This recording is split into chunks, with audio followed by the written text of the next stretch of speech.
Good morning class. अब तो good evening हो गया।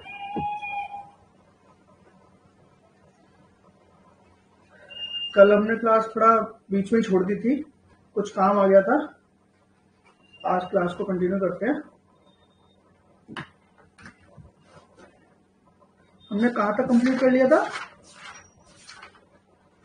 हमने कर लिया था 16 तक। हम एडमिशन कर रहे थे, स्टार्ट कर रहे थे एडमिशन, और जिसमें हमने इसका लास्ट सेक्शन जो था एडमिशन का, जहाँ से क्वेश्चन बहुत ज्यादा बनाता है वो हमने कर लिया था कि एडमिशन इज नॉट अ 31 में था कि इज नॉट कंक्लूसिव, है ना। क्या है ये? May be estoppel, may be estoppel. तो admission is not a conclusive proof. Section 17 से हम लोग शुरू करते हैं। अब एडमिशन, व्हाट इज एडमिशन, तो कहां से क्वेश्चन बनाता है एक बार देख लेते हैं।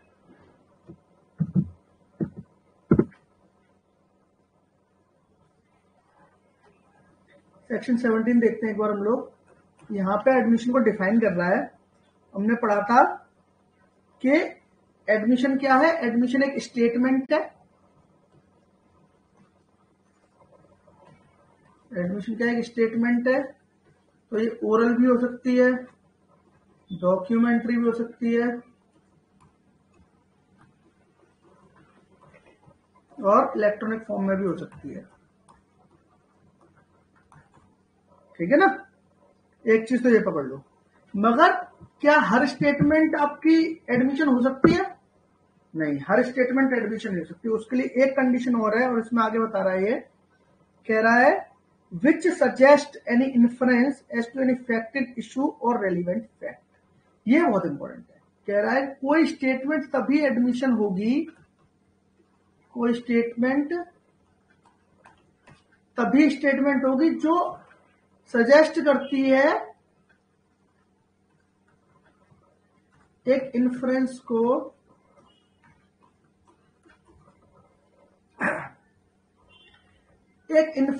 एक निष्कर्ष को सजेस्ट कर रही है। किससे रिलेटेड हो वो? फैक्ट एंड इशू से रिलेटेड हो, या रेलिवेंट फैक्ट से रिलेटेड, है ना। यही तो कह रहा है। ये बहुत इंपॉर्टेंट है। मान लीजिए, सपोज करिए मैं भी अभी बहुत कुछ कह रहा हूं आपसे, मैं दिन रात लोगों से बातें करता हूं, तो क्या मेरी हर बात एक एडमिशन है? नहीं है ना। जब तक वो रिलेटेड ना हो। Fact and issue or relevant, किसी केस में कोई फैक्ट एंड इशू है या किसी केस में कोई रेलिवेंट फैक्ट है, उससे जो इन्फ्रेंस निकल रहा है, तो उससे रिलेटेड अगर ये है तो वो स्टेटमेंट आपकी एडमिशन हो जाएगी। और एडमिशन आपका ओरल भी हो सकता है, डॉक्यूमेंट्री हो सकता है। ये बात अलग है कि ओरल टाइप का जो एडमिशन होता है वो बड़ा ही वीक टाइप का एडमिशन है, तो उसे प्रूव करना भी अपने आप में बहुत मुश्किल है। डॉक्यूमेंट्री या रिटर्न में अगर कुछ है तो वो गुड पीस ऑफ एविडेंस हो जाता है ना। ये चीज एक तुम समझ ले रहे हैं, ठीक है जी। और उसके बाद कह रहा है and which is made by any of the person under the circumstances herein after mentioned। तो ये और बता रहा है इस डेफिनेशन में। कह रहा है कि एडमिशन जो होगा वो किन किन के द्वारा करा जा सकता है ना। कौन कौन से ऐसे पर्सन है जो इसको कर सकते हैं, और क्या क्या सर्कमस्टांस हो सकते हैं, ऐसी कौन सी परिस्थिति हो सकती है जिसमें कि किसी की कही हुई स्टेटमेंट आपकी एडमिशन में कन्वर्ट हो जाए। तो एक चीज तो आप समझ गए कि कोई भी एक सिंपल कोई स्टेटमेंट है तो वो तो एडमिशन नहीं है, अनटिल अनलेस कि वो किसी फैक्ट इन इशू या रेलिवेंट फैक्ट से इन्फ्रेंस जो निकला उसको सजेस्ट ना कर रही हो। जैसे एग्जांपल ऐसे देख लो, मान लो कि ए का बी के ऊपर केस हुआ है, सिविल का केस है, एक पैसे का केस है। उसने केस ये किया कि इसके ऊपर मेरे 1 लाख रुपए बकाया है, ये नहीं दे रहा है। तो अब मान लीजिए अगर बी ने किसी के सामने कहीं पर कह दिया कि हाँ यार, एक 1 लाख रुपए तो है मेरे पास, उसकी ये जो स्टेटमेंट है, वैसे तो वो बहुत कुछ बोलता होगा तो उसके इसमें सब एडमिशन थोड़ी ना है, मगर उसकी ये जो स्टेटमेंट है जो सी को दी है, ये स्टेटमेंट इस फैक्ट एंड इशू के, जो फैक्ट एंड इशू में इन्फ्रेंस सजेस्ट कर रहा है, वो इन्फ्रेंस ये कि क्या इस पर पैसे बकाया है, इसको ये सजेस्ट कर रही है इसकी बात कि हाँ उसके पास पैसे बकाया, देखो वो मान रहा है ना। इसलिए इसलिए इसका ये स्टेटमेंट क्या हो जाता है, एक एडमिशन हो जाता है। अब कौन कौन कर सकता है और किस किस परिस्थिति में कर सकता है, ये नीचे देखने लायक बात है। तो 17 तो सिर्फ इतना कहता है, नॉर्मली 17 से क्वेश्चन कम पूछता है, और पूछेगा भी तो वही पूछेगा। दो चीजें ही है इसमें, तो ज्यादा कुछ है ही कहाँ।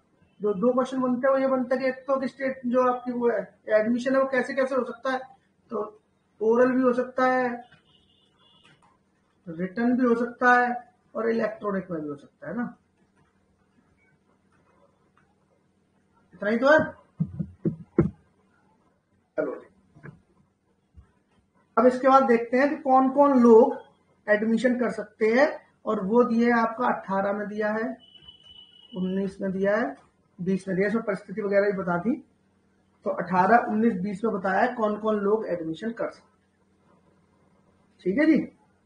अब देखो पहले देख लेते हैं एक बार 18 में, और यहां से क्वेश्चन बनता है कि ये कर सकता है कि नहीं कर सकता, कौन कर सकता है कौन नहीं कर सकता, एक बार देखते हैं। कह रहा है कि statement made by a party to the proceeding. तो अगर 18 में पकड़ के चलेंगे कौन कौन कर सकता है, सबसे पहले बोला कौन कर सकता है, नंबर 1 पे कोई भी पार्टी जो प्रोसीडिंग की पार्टी हो, ए और बी में से कोई भी कर सकता है। पहली बात तो ये पकड़ लिया आपने, ठीक है। दूसरा क्या कह रहा है, दूसरा कह रहा है और by an agent to any such party. दूसरा कह रहा है एजेंट, उस पार्टी को एजेंट हो।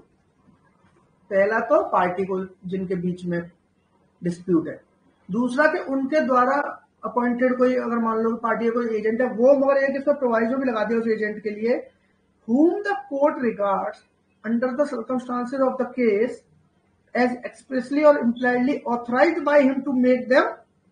मतलब कि इसमें एक चीज और उन्होंने जोड़ दिया, इन्होंने एक चीज और इसमें जोड़ दी कि कोर्ट ये मतलब कि माने, सारे एजेंट नहीं होंगे, कोर्ट जिसे मानता हो कि ये जो एजेंट था वो पार्टी ने इम्प्लाइडली या फिर एक्सप्रेसली क्या किया है, ऑथराइज कर रखा था कि मेरे बिहाफ पे कुछ कह सकता है। अगर कोर्ट ये मान के चलता है कि वो वाला एजेंट है जिसे कि पार्टी ने इम्प्लाइडली एक्सप्रेसली ऑथराइज कर रखा था कि मेरे बिहाफ पे ये कुछ कह सकता है, तो फिर ये क्या होंगे, एडमिशन होंगे। तो कौन कौन, इसमें तो दो पकड़ लो आप, एक तो आ गई पार्टी, दूसरा आ गया एजेंट, और एजेंट भी सारे एजेंट नहीं, वो वाले एजेंट जो कोर्ट मानता है कि पार्टी ने ऑथराइज किया। पहला तो ये कह रहा है। 18 में ही दूसरा पैराग्राफ ये कह रहा है कि statement made by parties to suit suing or sued in a representative character. तो कह रहा है कि सूट की, सिविल की बात कर रहा है, मतलब सूट की बात आ गई तो सिविल की बात आ गई। सिविल में कह रहा है कि जो कर रहा है जिसके खिलाफ केस किया गया है ना, दो पार्टी होते, एक करता है एक किसी के खिलाफ किया था, उन दोनों में से कोई भी अगर रिप्रेजेंटेटिव कैरेक्टर में,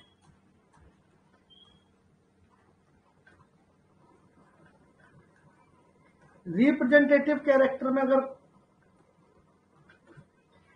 अगर कोई एडमिशन करता है, ठीक है। और इसके लिए एक चीज और इन्होंने जोड़ दी, रिप्रेजेंटेटिव कैरेक्टर में हो, मगर एक चीज बहुत इंपॉर्टेंट है कि वो उस कैरेक्टर में उस टाइम हो जब उसने एडमिशन की है ना। देखो आगे कह रहा है ना, statement made by parties to suit suing or sued in a representative character are not admission. वैसे तो एडमिशन नहीं होते हैं unless they were made while the party making them held that character. Held that character का मतलब ये हो गया कि उस टाइम उस कैरेक्टर में हो। सपोज करो मान लो कि 10 लोग हैं और 10 लोगों की तरफ से एक आदमी रिप्रेजेंट कर रहा है कोर्ट में, ठीक है। एक मान लो जी एक गांव की एक लैंड है, ऐसे मान के चलते हैं गांव की लैंड है, और उसमें क्या हुआ, 20 लोगों का इंटरेस्ट है उसमें, कॉमन लैंड है, ठीक है, वो कॉमन लैंड है।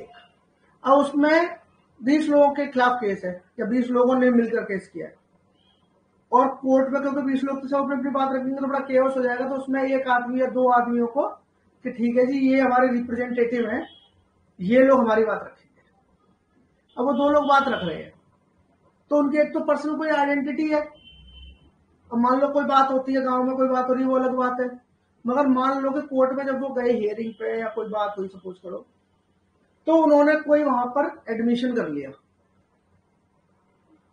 तो ये इंपॉर्टेंट है कि जब वो एडमिशन कर रहे हैं, जो बात वो एडमिट कर रहे हैं, वो उस टाइम कर रहे हैं जब वो उस कैरेक्टर को हेल्ड कर रहे हैं। तो उस टाइम तो उस कैरेक्टर को हेल्ड कर रहे हैं ना, या मान लो कहीं पर लिख दिया एज ए रिप्रेजेंटेटिव लिख दिया कहीं पर कुछ, ठीक है, तो क्या होगा, तो फिर वो एडमिशन होगा। मान लो कि पर्सनल कैपेसिटी में कर रहे हैं, वो एक रिप्रेजेंटेटर की तरह नहीं कर रहे, तो फिर वो एडमिशन नहीं होगा।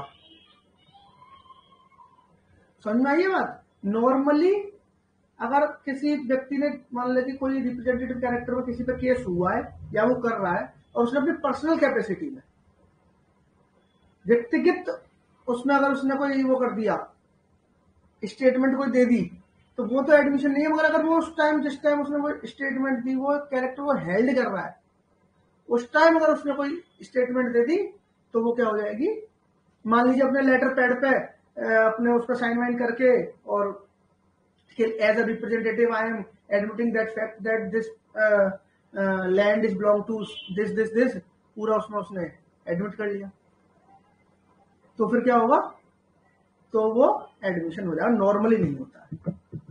तो एक बात ध्यान, रिप्रेजेंटेटिव कैरेक्टर में ऐसे तो कोई नहीं होती है अंटिल अनलेस कि वो उस कैरेक्टर में हो ना। दो चीज देखी हमने, तो एक तीन चीज होंगे ना अब तक उसमें, एक तो इसमें पार्टी था, एक इसमें एजेंट था, और एक इसमें कौन था, रिप्रेजेंटेटिव था। रिप्रेजेंटेटिव कैरेक्टर में कर रहा था, तो पार्टी तो जब मर्जी करो कोई दिक्कत नहीं, एजेंट को कोर्ट को लगना चाहिए ऑथराइज था, और रिप्रेजेंटेटिव कैरेक्टर का मतलब है कि वो होना चाहिए उस टाइम रिप्रेजेंटेटिव कैरेक्टर में जब वो एडमिशन करे। तीन चीजों। अब देखो इसका तीसरा, आप इसका अगर देखो तो इसमें कह रहा है, तीसरे में दो दिए इन्होंने पैराग्राफ में। पहला कह रहा है person who have any proprietary or pecuniary interest in the subject matter of the proceeding and who make the statement in the character of person so interested। ये कह रहा है कि ऐसा हो कि कोई व्यक्ति, थर्ड पर्सन है कोई मान लो, और उसका प्रोप्राइटरी है ना, या पिक्यूनरी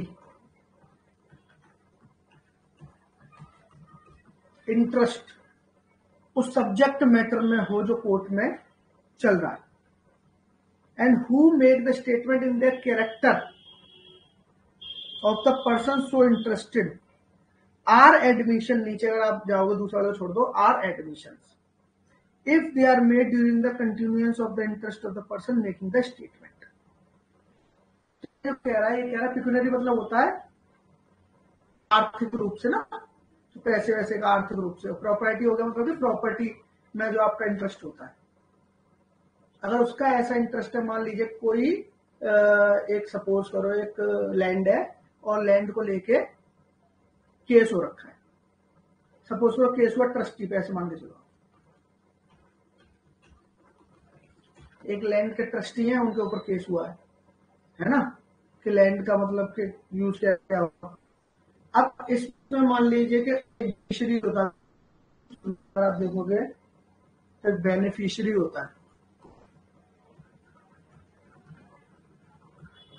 एक बेनिफिशियरी होता है ट्रस्ट में। तो सपोज करो उस बेनिफिशियरी ने